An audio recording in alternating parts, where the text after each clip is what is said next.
Okay. So. Although I did listen to Nosferatu, and I was pissed at myself. Well, what'd you do now? I felt like you and I geeked out a little bit too much, and I get a little excited. And when I get excited, I start doing a lot of ums and ahs, and there was a moment where I was really bothering me. I felt like we should do a show where I'll have Sarah sit next to me, or I'll have you with a buzzer, and every time I go or ah, you have to buzz me. Thank you for downloading our recent episode.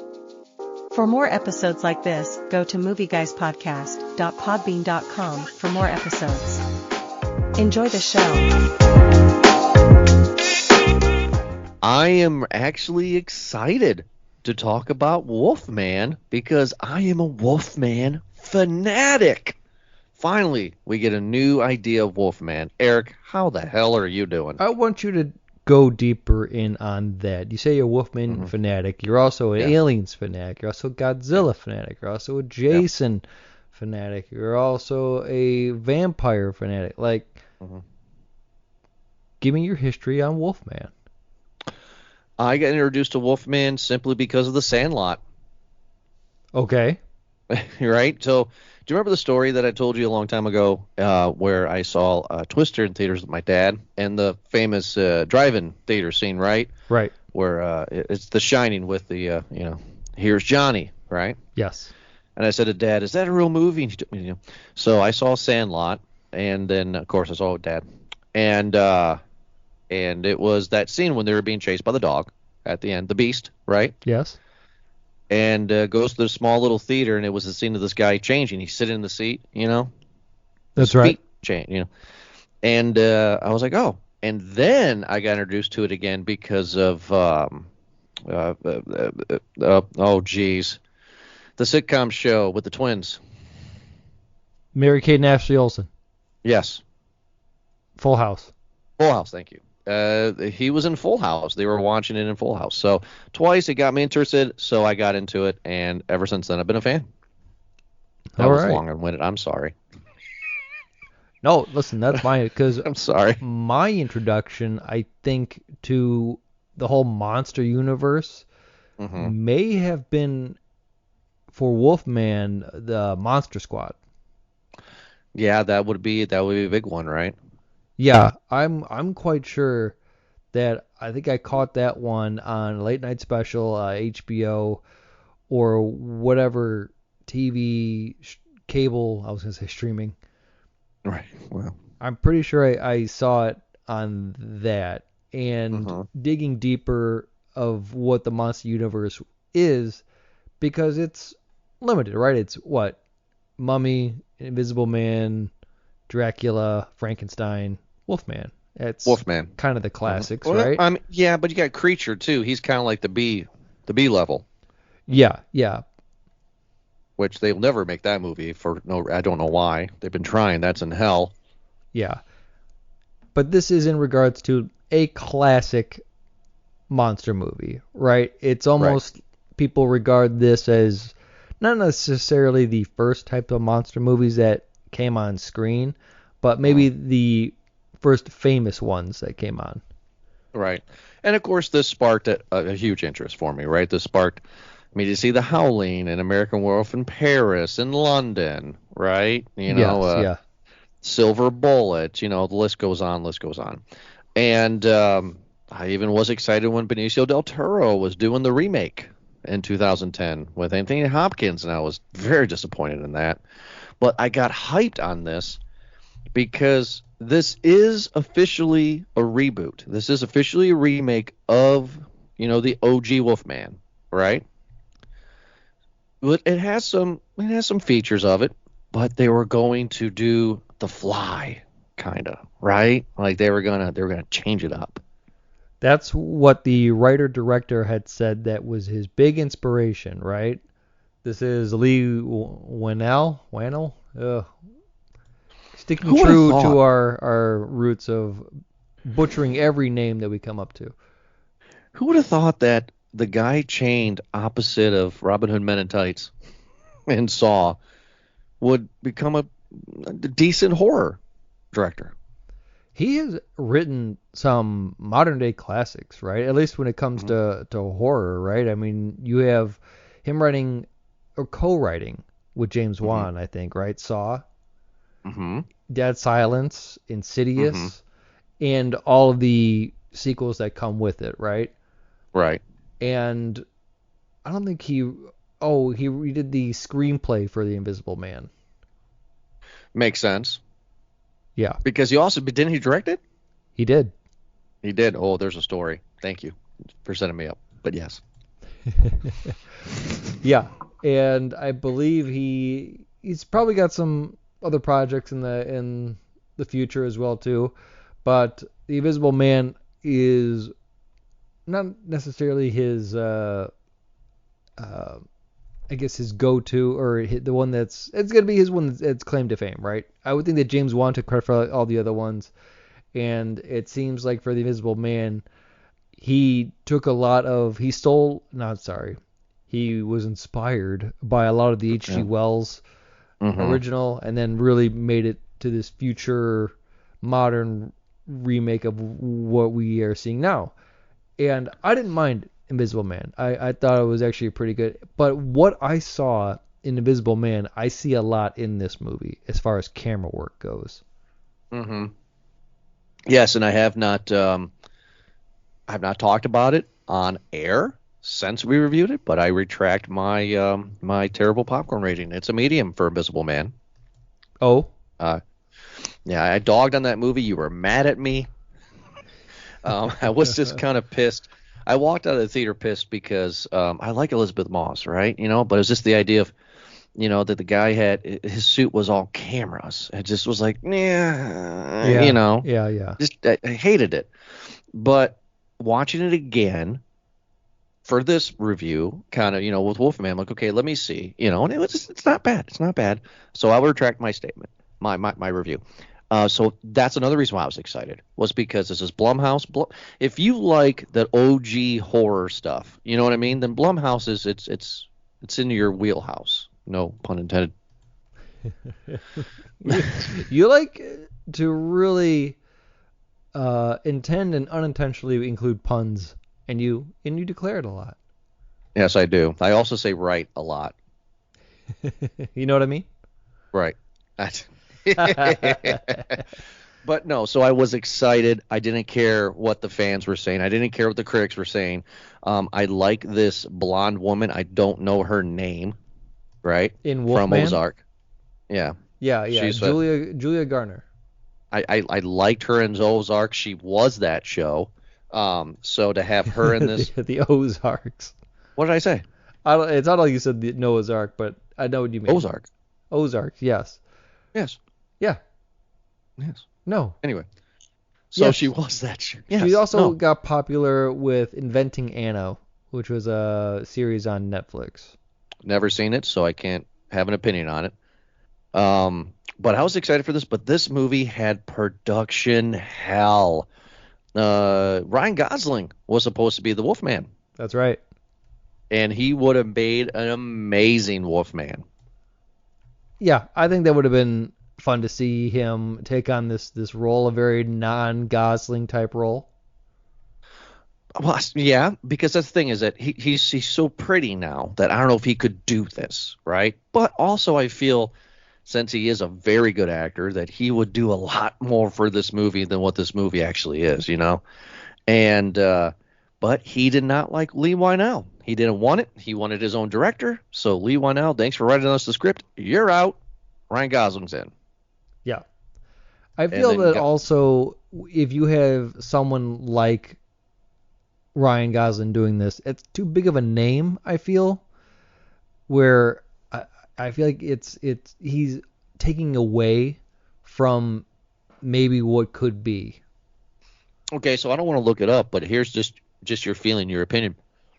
Because we're comparing it, I'm going to compare it a lot in this review. Jeff Goldblum for The Fly, was he a big name at the time?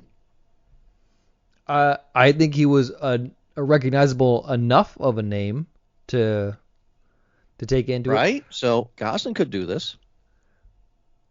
I mean, you know what? Sure. I can't. I'm just saying he could. Any actor could do it, but well, no. He's also coming off of Barbie movie. Yeah, he needs something that's opposite of Barbie. Yeah. Which this would have been perfect for him. Yeah. But yeah, so going into this, I was excited. I was ready for it.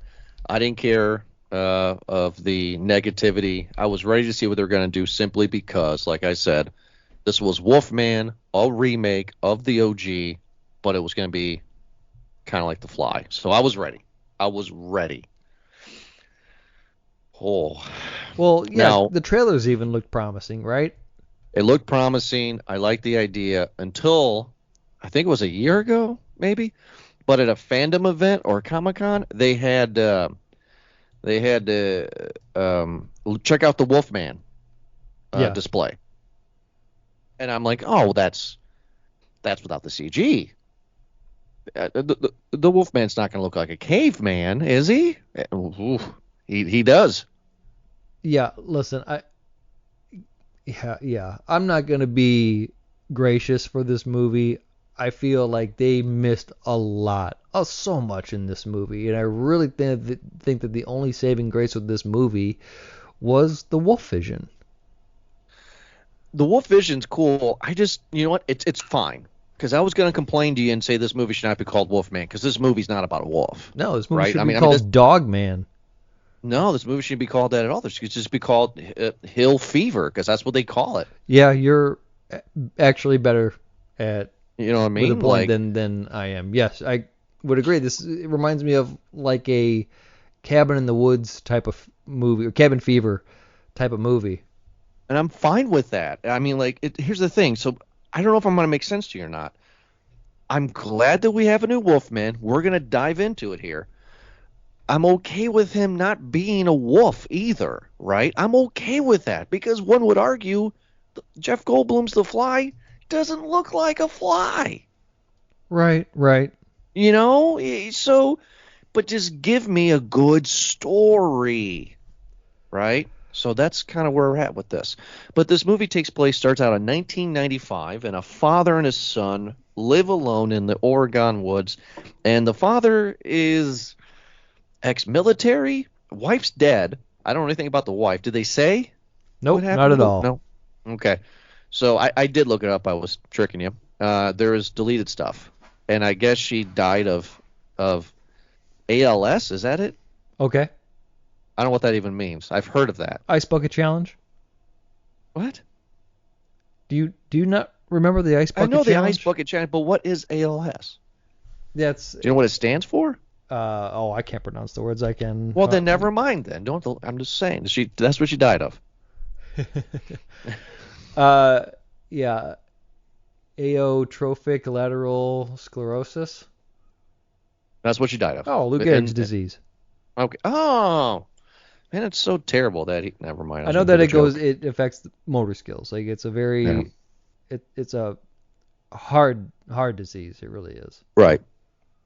So, son and father are out hunting deer. Right. Beautiful landscape. By the way, I know you're gonna dog in this movie, but this movie's beautiful. Yeah. The cinematography is gorgeous. Like, if it's one thing that I have to compliment Lee Wynell on, it's his camera work. He's very good at showing what he wants you to see.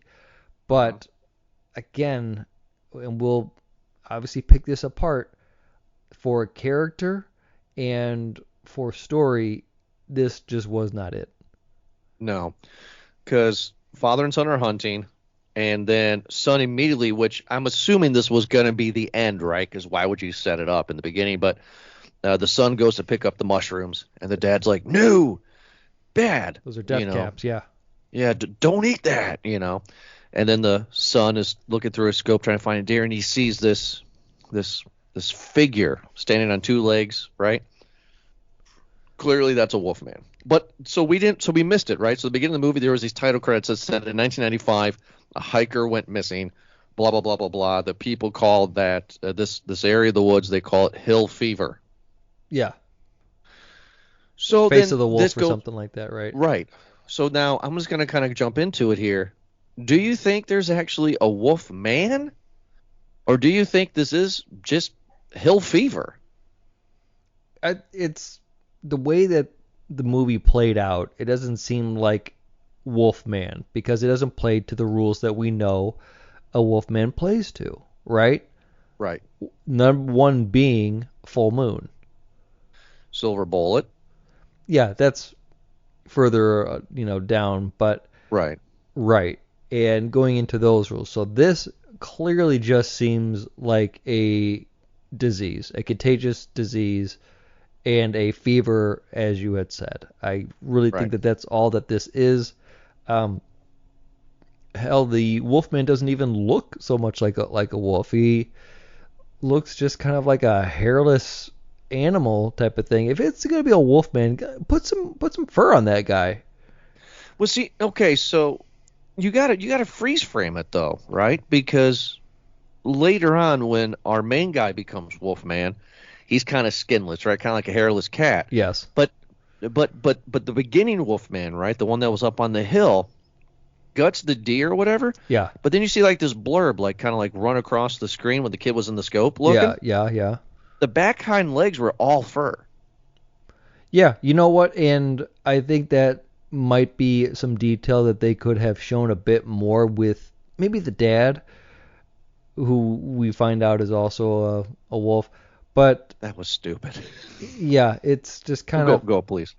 Not the stupidest thing that happened in this movie, but yeah, maybe further as the disease, the fever or the disease progresses, the more of a transformation that it takes into the sick. I don't mind that, but this movie takes place in a night. Yeah, all night. So like that's one of the things that I kind of think the movie is trying to do, but I don't think it does a good job at, is the longer you have this disease, which has no cure, the more wolf you become, because we have no idea how long Dad has been wolf. They have not said that. Right. They have not. We can assume that maybe months, maybe years. We don't know. Yeah. Because they said that Dad's gone missing for 6 years. Yeah.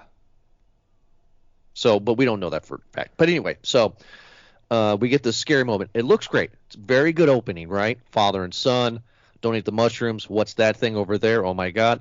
Great visuals too of the father and son going up to the deer nest or whatever they call it. The deer blind? Deer blind, thank you. Go up to the deer blind, and we're inside of it, and the camera's shooting outside the deer blind, and clearly the wolf man is on the other side of the door, and very cool visual of you just seeing the breath coming up. Absolutely. This is that camera work that I am talking about that you can compare with Invisible Man. In that movie, there's those moments when Elizabeth Moss is freaked out in a bedroom or whatever room that she's in, and that way that camera pans from left to right, and you are not even just scanning, you're taking your time and holding your breath, seeing anything that looks out of place, right? And it's great because it builds tension.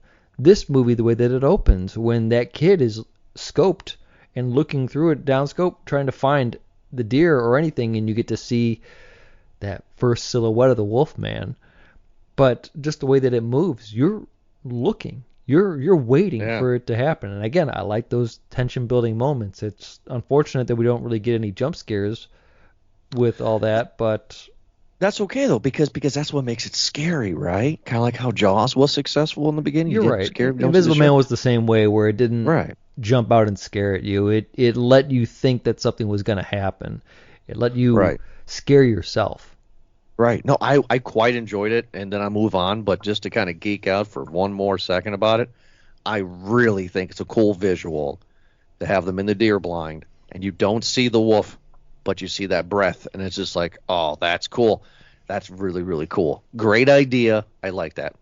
Jump ahead 30 years later. It's now 2025, which breaks my heart because 1995 doesn't seem like it's that freaking long ago. Ugh, getting old, bud.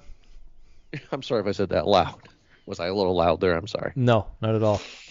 And we get introduced to the weakest, unloving family in a long time in cinema. Not in the history of cinema, but This family sucks. Yeah. I'm not a fan of anyone in this family. Oh my God. Blake is the son who's now grown up. He's now a father. He's now a girl dad. That's great. I'm a girl dad. You're a girl dad.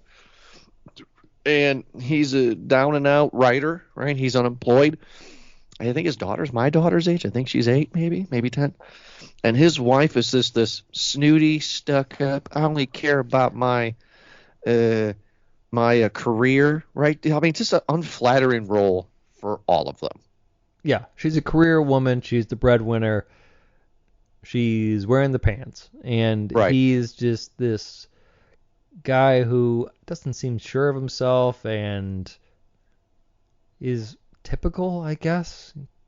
Well, also, too, he has that anger, right? Because that's what the movie's trying to tell us, right? Because his dad was angry. His dad was always on edge. His dad was always angry, right? We saw in the beginning of the movie, when Blake was a little boy, his dad would say, time to get up or whatever, and he would get up and immediately make his bed, and he would tuck the sheets underneath, too, right? Military style. Yeah. Right? So you could tell that even though that Blake is now a grown man and he's a girl dad, he got after his daughter when she wasn't listening to him and she was walking down the streets. Like, he grabbed her arm. Like, come on now, that's not that big of a deal. I'm a dad. I've grabbed her arm before. Don't do that. Yeah, and this is where I get my first mixed message from the movie. Is the character's name is Blake, by the way. That's what I said. Yeah. Excuse me. Then, sorry, I'm looking at the cast list right now. And Blake, I feel like, is a mix between. We're introduced to an assertive father who's strict and trying to do well and teach his boy how to survive. That's the impression that I get from watching his dad teach his son. But it seems now, when Blake is talking, that he is traumatized by his father. He seemed that he and his father didn't really get along. That he was borderline abusive almost. Verbally, I don't know, physically, it didn't imply that at all, but that he was scared of his dad for the most part. And when he lashes out at his daughter, Ginger, it seems more so that he's aggressive. It's not like an assertive way. It's not like a military, like, hey, fall in line kind of a thing. It's more of a reaction, and it's just angry. And it just, I'm confused by this character. It's because the animal is deep within him. I'm serious. Like, think about that. His dad calls a guy in the beginning of the movie down the basement. He's like, hey, Chuck, the hill fever disease is real, right? This thing's real. Like, we found it, right? Yeah, yes. And then jump 30 years later, right? And, like, the movie's clearly telling us that, okay, Gray's afraid of his dad, blah, blah. Everything that you said, I got, like, hit on the nose, right, bud? Right. But is the movie trying to also is the movie trying to tell us that he has this hill fever deep down waiting to get out?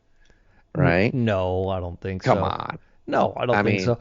I will, to branch off of that, one thing that does bother me about movies like this is that it's set modern day, 2025, and this person, Blake, goes to their remote, whatever, his dad's remote land, house, and starts to have all of these things inflicted onto him. And it just seems very much like anyone who is familiar with it would be like, oh, it seems like you're turning into a werewolf. It seems like you're getting all the signs. But in this world, it seems like anyone who's around him are just panicking. It's like they've never read any sort of lore about this whatsoever, right? Again, this is a movie, right? We don't know what these people have seen. Right? We don't know if werewolf movies exist. Yeah, you're right. It is completely just a movie, and we're supposed to just go along with it. But I just want to say that, let's say you and me and our families are going out. We're going to do it on a camping trip, okay? Right. And all this stuff happens to us. And someone scratches you, someone scratches me. Or a thing. Right. I don't know what that was, but I saw it walk on 2 legs, and then it was covered in hair, and it was wearing a button-down shirt, and it ran off in the woods somewhere, and it made a noise. I don't know what it was. I didn't see it. And then suddenly I start feeling sick, and suddenly I start growing fangs and nails, and I start looking like a wolf type of thing. You wouldn't think, well, I guess he's got a fever. I guess we should just give him some aspirin then, and we'll call up and say, no, I think Eric's turning into a werewolf, guys. I've seen a few movies. I've read a few books. I know what the signs are. I know it sounds ridiculous, but in the back of your head, I mean... No, you don't think like that. It's fight or flight in real life, right? We're sitting here critiquing it, right? We don't know how we would react in those situations. Guys, I think Jordan got bit by a zombie. I think he's going to turn into a zombie. I don't know. Oh, God, your brains, they smell juicy. We live in a world where there's no such thing as zombie movies or stories or anything like that. I guess this is all new to me type of thing. I'm being a hard critic on a silly You are movie. being a hard critic. Well, it's okay, what though. happens when this movie gets to the part where I'm so out this early in, I start being a hard viewer. Yeah, but at this point, though, this is good still. This is good. Sorry, I'm laughing because I said hard viewer. Yeah. I also like how you ignored my Return of the Living Dead reference. In the church. That scene creeps me out. A much bigger Living Dead fan than I. You could say that you are a fanatic. Okay, so to be clear, because you made fun of me earlier in the review, I call myself I just really enjoy certain things. But anyway, no, you're hating this. I'm not hating this, right? I hate the family. I don't like Blake. I don't like Charlotte. Ginger, she's a kid. You can never hate a kid, right? So she's nah, right? But Charlotte and Blake do not look like they love each other. Charlotte even said when he met her on the steps of her office, like, hey, we're going to take the summer. Dad is officially dead. I haven't seen him in like 20 years. We're going to go up there for the summer. And she's just like, I don't know if I can be a mom. It's just like, what? Also BS too on the director on this too, because Charlotte comes home. She's clearly on the phone with a business call. And as soon as she walks in, it's not a, hey, honey, for him, right? He's not like, hey, honey. He's automatically mad at her for being on the phone. You know how many times I've come home I've been on the phone? It's standard. That was nothing for him to freak out about. Again, that's for the character. This guy just has like a short fuse, and he's just... It's there. He has a wolf ready to get out. He's a night bitch. Yeah, I know. You're trying to relive that, and I'm trying to give that to you. If Scoot was a night bitch. You're bringing up scooters. Hey, he's going to be our new favorite. I think you know that, right? Yeah, I can't wait for him to be on the show. So they somehow get a U-Haul and they run, and now they're moving out to this house for the summer, and immediately give us a Hills Have Eyes vibe or a Wrong Turn vibe, right? You got a guy up in a deer blind. He comes down, they're lost, and he clearly, he has dip in his mouth. You ain't from around here, kind of, you folks twang. Lost. And all of a sudden he's like, hey, Blake, I know you. We went to school, or we hung out back in the day, or our dads were friends, or yeah. What you doing? I'm assuming that this guy's dad was the dad that Grady, Blake's dad, was. I assume so as well. I think his name, who Grady was talking to, was Dan, and Dan is played by Lee Winnell. Is that really the hunter's Lee Winnell? No, the hunter is Derek, but we assume that his dad is named Dan. The guy who was the other part of the radio that his dad, that Blake's dad was talking to in the beginning of the movie. Right. So, traveling down the road, we get those creeper vibes, where, the guy's looking at the girls a little bit, blah, blah, blah. Yeah, I've been there, done that, but that's okay. I'm still with the movie because that opening got my attention. Yes. Because who cares about the family? We're not here about the family. We're here to see a guy turn into a wolf. This is what we're here for. And they're driving down the road. All of a sudden, boom, figure out, right? Van turns, flips around, stuck in its side. Boom, there we go. Here we go, right? I'm excited. The dude falls down, I don't know, 10 feet. Looks like it would hurt, right? Oh, yeah. Right? And all of a sudden, this big claw comes out, scratches Blake. Great. I liked this car accident scene. It was fun. The sound was great. The images were great.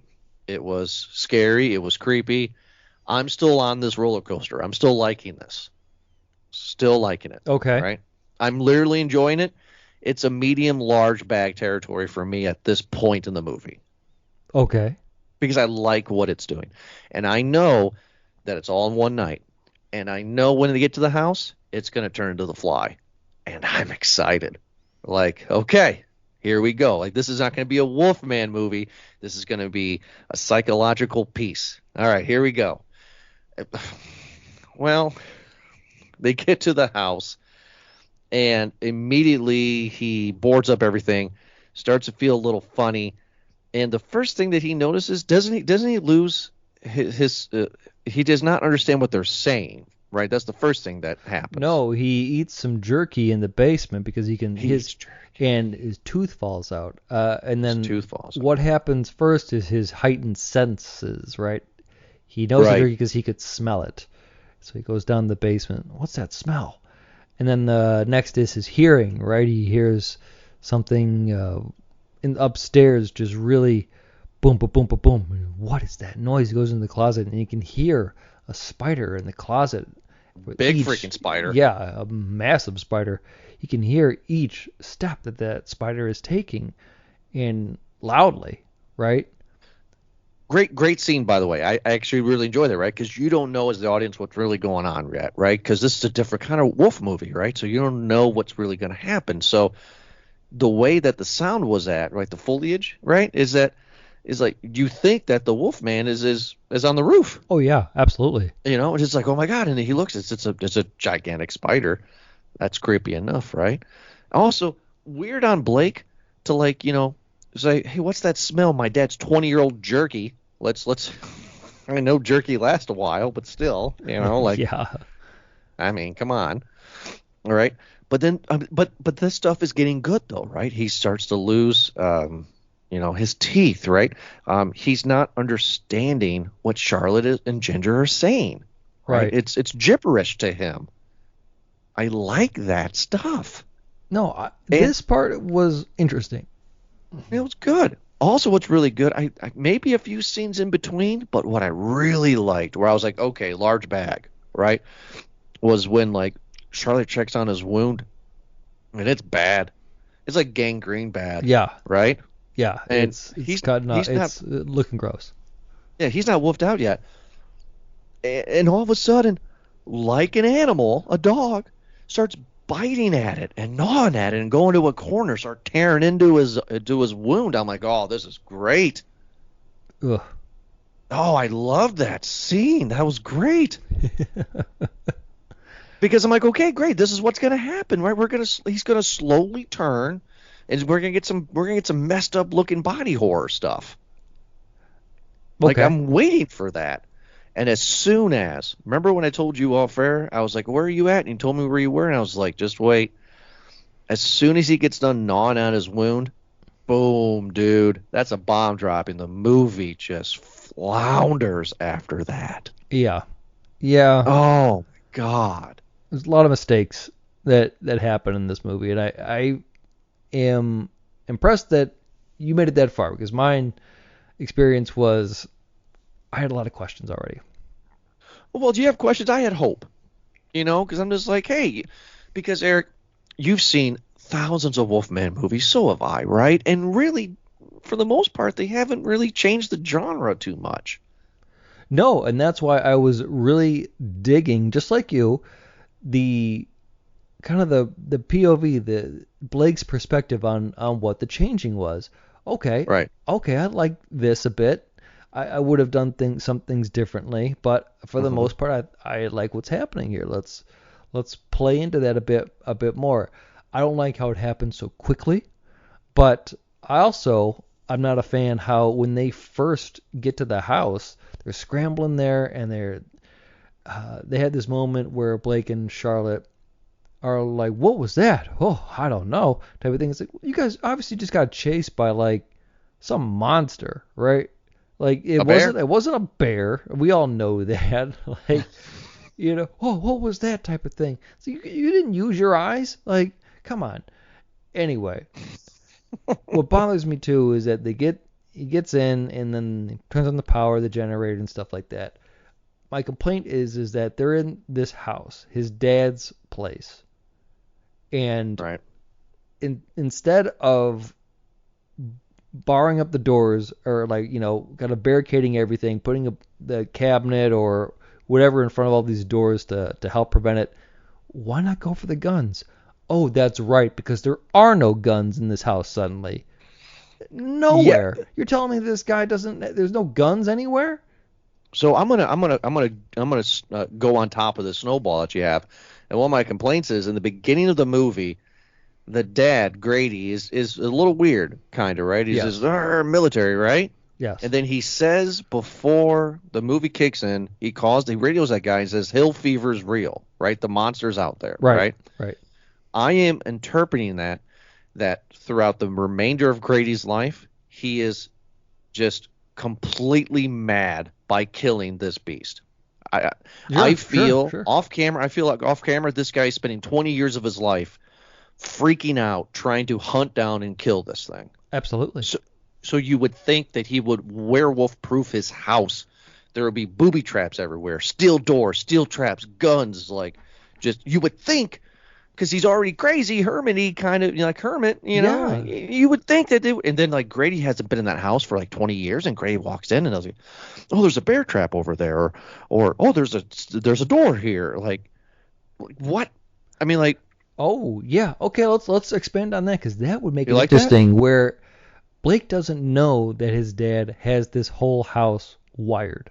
He has it not necessarily booby trapped, but right, there's a security, there's a perimeter around here. There's tripwires, there's motion sensor lights, there's cameras, there's weapons everywhere. There are bear traps everywhere.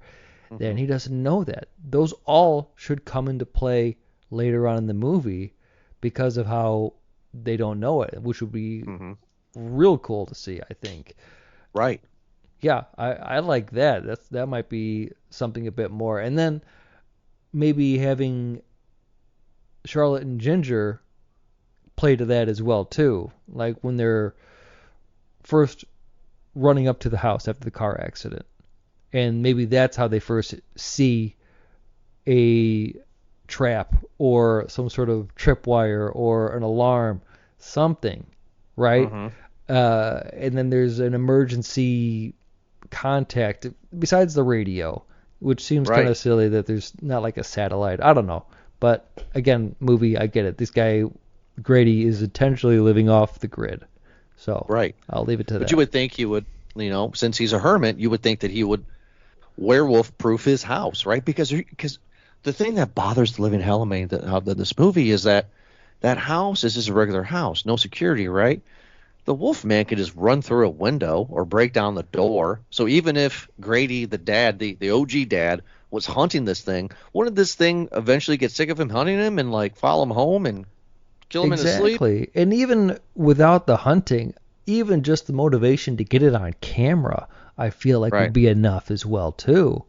Right. But it didn't happen. None of this is happening. This is us just trying to give it a better movie. We did, Blake is turning, right? So he's kind of getting not a snout yet, but he has that cancerous looking look. He has his hair's falling out, his teeth is gone, his nose is a little sunken. He's starting to look kind of Jeff Goldblum-y a little bit, kind of feel for him. Yeah, he is sweating buckets.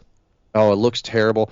It has a scene there is a pull at your heartstrings scene that didn't do it for me, but the movie was trying it where he's laying down and he's feverish and shaking and he can't speak anymore. And Charlotte comes up and goes, "Can you write?" And he's dying. He writes dying. That's great. Very good. Very good. But then it's time for them to go. The noise of the generator would attract any wild animal, right? Yeah, or scare it away. Right? So they find this beat up truck that has moss or something growing on the window. Don't know. Put him in. We're here to go. She is a urban woman. Now, I'm not saying that urban women don't know how to jumpstart a car. But her character, to me, does not strike that she knows I should put the battery here. That battery was perfectly placed, right? Yeah, Also, that's not how you do it. You just don't plug that in, and as soon as it starts, you're like, okay, well, that's it. That's good. It's a movie. Yeah, I know. Hey, listen, the same thing happened in Jurassic World. Yeah, it did. It works because what also works is that, she has the hood of the truck up, right? She starts it. Oh, God, the Wolfman's going to be behind the truck when she shuts the... Oh, no, he's not there. And, okay, he's going to be there when she shuts the door. No, he's not there, right? Yeah. I'm sorry, before we get the reveal of the Wolfman, Eric, you made a scenario where our families are together, camping. Yeah. I love you, buddy. You know I do. But if you look like that some gun, I ain't putting you in my truck and taking you. Yeah. He looked terrible, and he was animalistic in a way. Dude was just gnawing at his wound. Yeah. Like, buddy, lock him in the... Leave me there. Evil Dead him. Yeah. Why didn't they Evil Dead him? Wouldn't that have been better?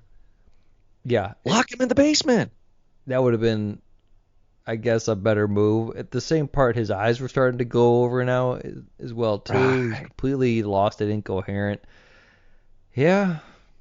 Right? I mean, Evil Dead him. So then she gets in the car, she gets ready, she puts it in drive, and all of a sudden she turns like, oh, there's the Wolfman. Ah. Right? And the Wolfman grabs the gear shift. Oh, can't do the truck no more. So then they're going to do the smart thing and jump on top of this queen roof. The garden? The homemade greenhouse. Oh, my God. That would not have held them. He's a grown man. She's a grown woman. It may have held Ginger. Yeah, I think that... But not grown adults. Or would have been right, like dragged or dropped enough to where, yeah. And then the Wolfman is underneath it. And he's just clawing at it, right? And it's like, oh God, And then this is when Blake has a little bit of humanity left, and he uses himself as a distraction to go fight the monster. Wife and daughter go inside the house. I also think the movie falls flat because, again, what is her name? Charlotte? Julia Gardner? Yes. Charlotte? She's not there yet.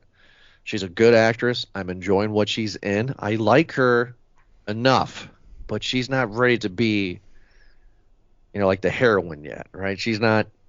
I mean, because the movie turns from a boy being afraid of his father and having this beast within kind of thing, right? To all of a sudden make her carry the movie? Yeah. That's not this movie, right? I agree. I feel like she was never the main character, that he has always, from the start of this movie, been the main character. And I feel like that's kind of a mistake. Were they trying to Ripley her? No, I don't think so. Okay. I think that she was misused in this movie. I do find her to be an incredible talent, Julia Garner, yes. That is. Garner, and I think that she was really underutilized a lot. And this maybe was, miscast? Yeah, yes. Listen, she got her paycheck, and that's good for her, and it increases to, obviously, her resume, her filmography, but yeah, I feel like she could have done more in a better movie, but in a movie like this, I feel like a lot of actresses could have done the same thing. And that's what makes it kind of bad, right? When you're sitting there and you're thinking, so many different no name Grey's Anatomy B characters could play these parts. You know what I mean? Like, well, because the majority of the movie is not them doing dialogue or even ranging in their emotion. It's them screaming and running away. She's better than that. Which Julia Gardner is better than that. But this is where they get in the house and the Wolfman's attacked, right? And they're scared. And the Wolfman, I was disappointed because I was like, he looks. You remember from Dusk Till Dawn? Yes. The vampires kind of looked kind of like the elongated face. Oh, okay. He looked like that, just with fur on it, like this little pat. It's like he hasn't shaved, Yeah. Mountain many, Which again, when I saw him, right, Wolfman Grady, I'm like, okay, This is the Wolfman, I'm assuming. Yes. And it's like, okay. You know, like that was my reaction. And then all of a sudden Blake comes in and we're going to have a wolf fight or a hill fever fight. Right? Yeah. Right. Oh, also too, Grady walks in before the fight and he vomits blood and also the finger, right? That he bit something done. Yeah. That was Blake that did that. Blake did that. Yeah. Yes. So then we get the moment, right? We get the moment where he bites the dad's neck, right? Blake does, and he realizes from his dad's tattoo, this is my father. It's my dad. I mean, we could have called that one, right? I mean, that was obvious in the beginning. Yes. I mean, when they said that your dad has been missing for 6 years, we pronounce him dead, it's like, oh, well, he's the Wolfman. It's a good chance of it, yes. It's a very 99.9% chance he's the Wolfman. And this is where Grady completely is gone. He runs outside. He lays on his back, puts his hand in his mouth to extend his jaw, I think. He completes his transformation. Let's just say that. Yes. Okay. And now it is a cat and mouse game. Now it is mountain man chasing after wife and daughter, who never, when he has them cornered, doesn't attack. Have you noticed that? Yeah. I don't know if they were trying to play that he was still Blake fighting the fever. I guess. I don't know. Eric, man, one of the coolest shots of the movies though is that when they're in the barn, right? Oh yeah. And she lays that bear trap, and like it's dark, you can't see, but he can see great with that wolf vision. That's pretty cool. Again, a really cool feature that works. I thought that was a great add to what the Wolfman is. I enjoyed that. There was a moment where they showed his forest vision too, where right when he transformed, you can see the trees kind of grow and his perception really just expands. I'm all for it. That's great. It just, again, to repeat myself, is unfortunate that that's the highlight of the movie for me. Yeah, because I can see you're not adding much right now because I think you're done. I was really done. The other part of it too, and I'm not trying to make this a complete bitch session, but I did not like Ginger at all in this movie. I think that girl, she added nothing, and it bothered me all the way through where she was just kind of screaming like to her mom, like, I want Dad back. And she's like, what the hell do you want me to do? Your dad is a wolf. Like, I ain't going to do nothing. He's probably going to die. There's no doctors. There's no phones anywhere around there. What really bothered me was the ending, and we can jump to that. Yeah, but, let's go to it. Well, yeah, where after the barn scene, Blake gets caught in a bear trap, chews his leg off, right? But that gives enough time for Charlotte and Ginger to run into the woods, and they run back to the original crash site, where Charlotte was able to find Derek, the hunter, his gun at the crash site. She picks up the gun, and then we get the full circle moment right as the sun is coming up to where Charlotte and Ginger see the deer blind. I would assume kind of the deer blind that maybe Grady and Blake had went to in the start of the movie, right? That's what I'm assuming. They go into the deer blind, and we get a repeat of the same shot where they're hunkered down, waiting opposite of the door, and you can hear Blake the Wolfman climbing up and doing the whole thing. And then there's this moment, right, where Blake the Wolfman peeks his head over and has this little moment, this last moment while the gun is pointed at him. And Ginger, what the flippin'... It's okay, Mommy. You're going to say it, aren't you? Because that was a terrible line. You say it. Go ahead, because I was pissed. Would she say something like, he's in pain, he's telling me that he wants to die or something like that? Or She goes, Mom, he's telling us he's hurting. Yeah. Oh, God. Terrible I'm hurting, Ginger, watching this movie. Oh, my God. Then he lunges at her, and then she shoots him. And end of movie. End of movie right there. Which, okay, finally. Jeez Louise. I would not have Ginger in this. No. There's so many things that, you know what? Okay. I feel like the Ginger is okay. That's great to use her in the beginning to maybe build up a bit more about Blake's personality. have him maybe be more of a regimented guy, right? Where he instills the same strictness that he got from Grady into her as well too, right? And we don't get to see Ginger so much as a major character or a secondary character, but as this minor character to really highlight who Blake is, right? That he is this person who is just about like, no, we got to stick to the routine. This is about this, this and that, and it's bothersome to Charlotte. It pushes her away, right? And he realizes that, oh my goodness, and that they need to fix the relationship, okay? And then maybe have her mom and dad come in and, say, we can watch Ginger and you two can go up. Okay, great. So they're going to repair their relationship and they will go spend the weekend over in Oregon doing all this stuff there too. That's a better idea. Hey, you're going to spend the time with Grandma. Exactly. And make it so that Blake knows who Derek is. Maybe Derek is the one that contacted him and sent him a message. Hey, your dad's been missing. I think he's dead. We're going to send over the paperwork. We declared it. And so, okay, hey, thanks, Derek, man. You've been a good friend all these years. Yeah, thanks, man. Okay. His connection to home. So they go to the house, right? All the shenanigans happen. Wolfman stalks him a bit. I get that. That's great. You can add in the elements of all of the property being rigged and all that stuff too. Have it be the dad. That's fine. I don't even mind that so much. It's meh, but insinuate this, that like have him leave clues, like have him leave records, because that basement seemed to be cleaned out.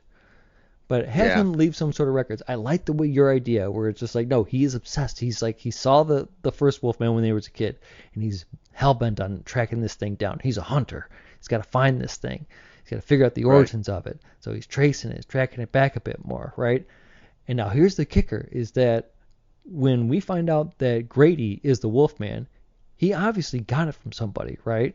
So we don't know how many of those are even still out there still. Right. We don't know if his friend who got gutted is going to turn. Maybe, you're right. Maybe the guy the original Wolfman who got Grady is still out there. Who's to say he was the original? Bum, bum, bum. Right.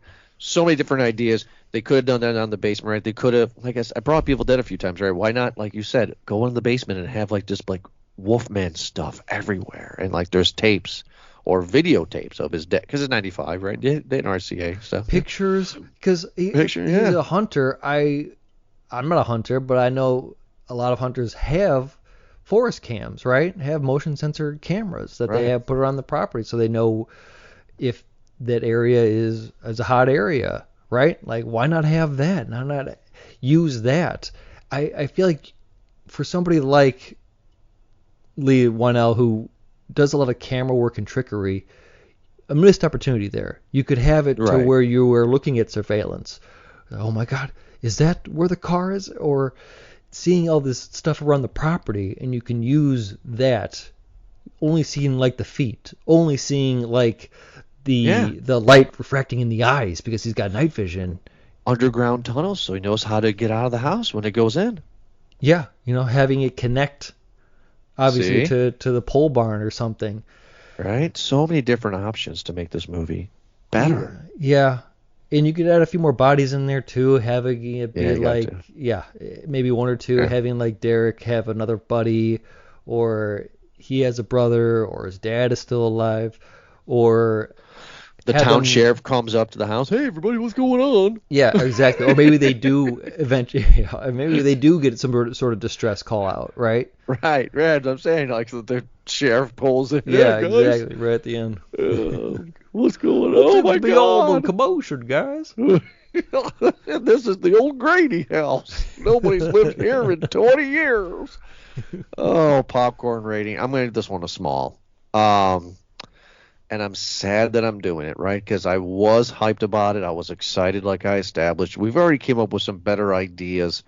But this movie kind of follows the OG one, right? The story of the OG one where, the dad dies and the son comes back and figures everything out, It's just that the cast wasn't very believable. You have a problem with Ginger? I don't, simply because she's a kid, and I give kids a lot of leeway, right? Because they're kids. So I'm not saying her as an actress. I'm saying her as the character. As the character.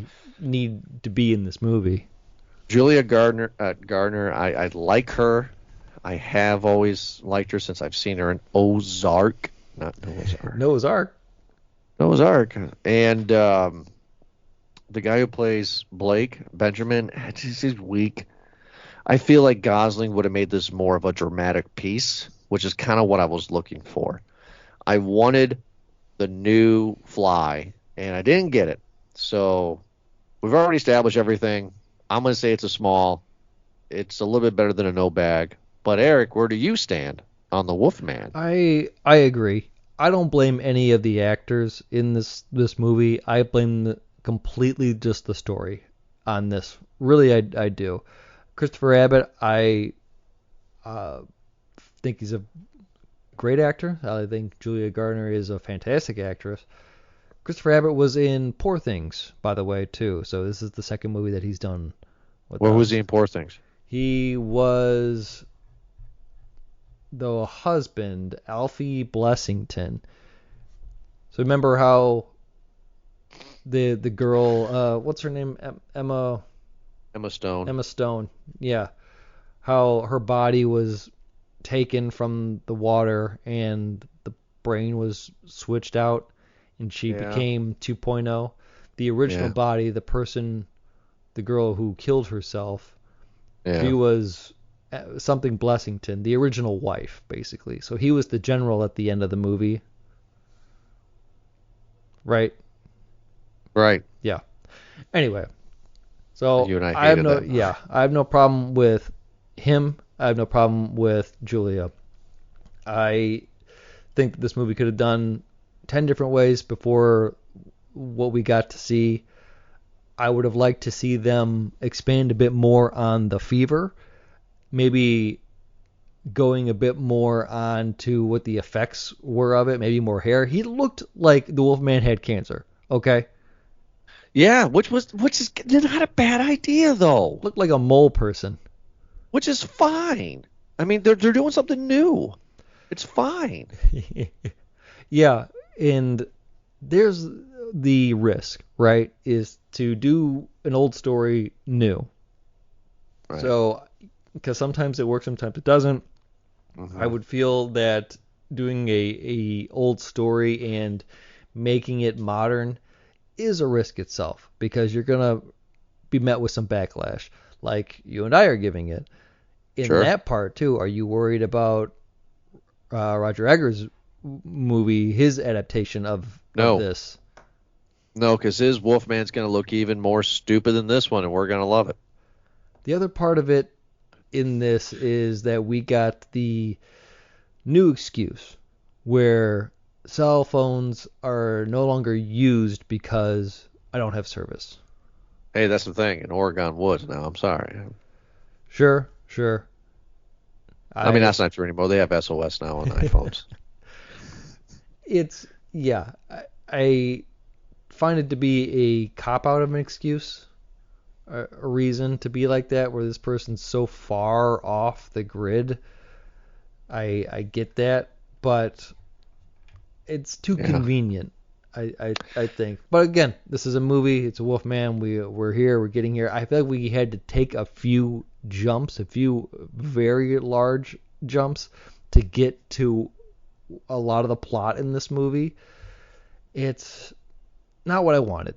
I get what he was trying to tell. I get what the angle he was going for. Just a flat out miss. Small bag for me.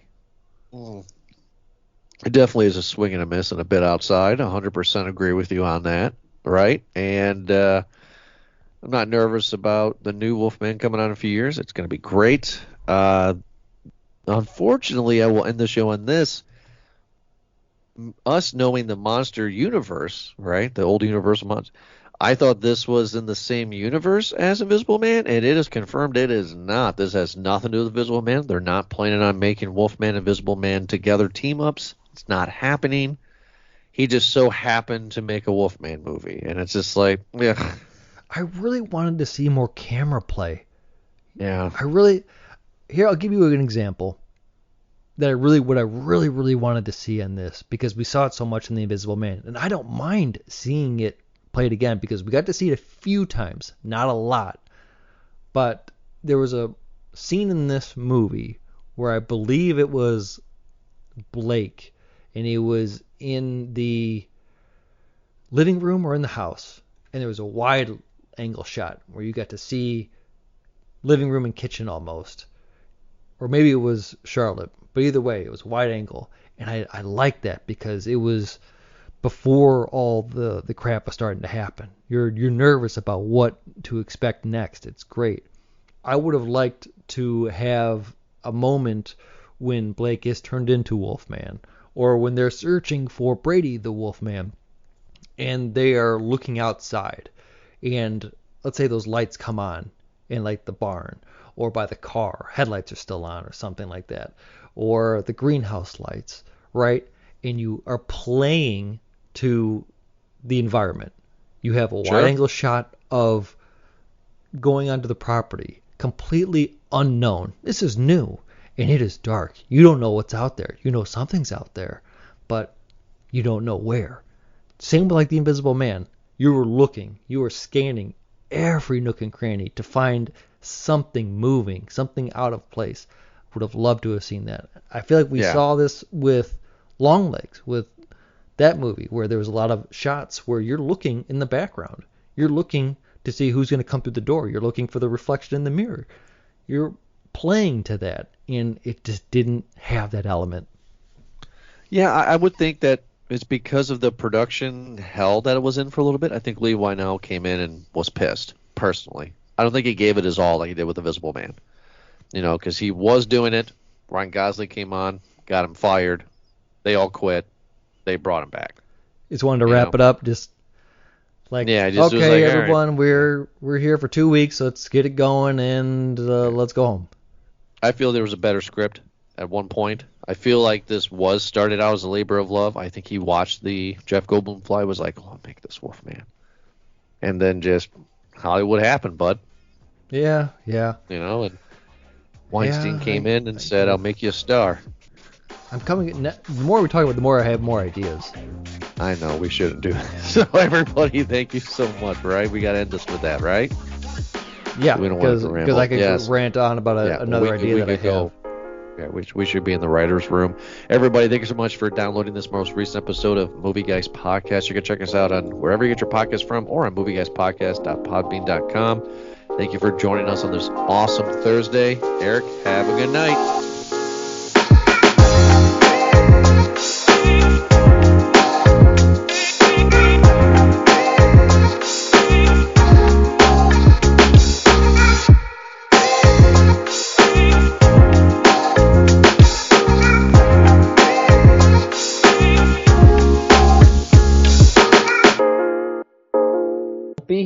Yeah, not so mopey because I'm doing the show with you. You know what I mean? No, I enjoy doing it with you. The show. Are you sure? Well, yeah. There she is. Well, because she heard me say that sentence, and she can only hear the one side of the conversation, and so she has a very dirty mind sometimes. She's a very dirty, yes. How's my mic? Am I too loud? Am I good? You sound good. I feel like I'm moving closer to my mic. I'm getting closer. Right. To me. Right. And I really would like to do more of that. Right. Well, I don't know why you didn't buy the arm like you told me to. You told me to buy the arm. I have the arm. So why aren't you using it? Because I don't have the space for the arm. You have the money. Get a desk. I would love to get a desk, and I will, but it needs to be the right desk. It needs to be the right desk for the arm. Sarah, damn it. It needs to have enough lip. I think I want to get a desk like the one that Sarah has downstairs, actually. Why don't you just steal it? Just take that one. I could. Yeah, I mean, just take that one and then use your potty golf next to it. She would notice it, though. But, because I'm very particular, and it's just like, I want a certain type of desk, and I feel like they don't sell that